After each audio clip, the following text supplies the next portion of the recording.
ధ్యానించుచుంటిమి సిలువపై పలికిన విలువైన నీ మాటలు. ధ్యానించుచుంటిమి సిలువపై పలికిన విలువైన నీ మాటలు.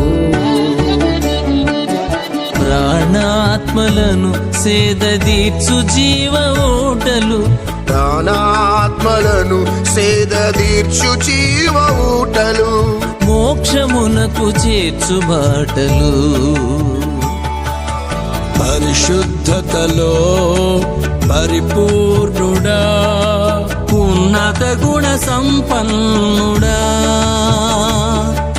పరిశుద్ధతలో పరిపూర్ణుడా, ఉన్నత గుణ సంపన్నుడా, శ్రేష్ఠుడా.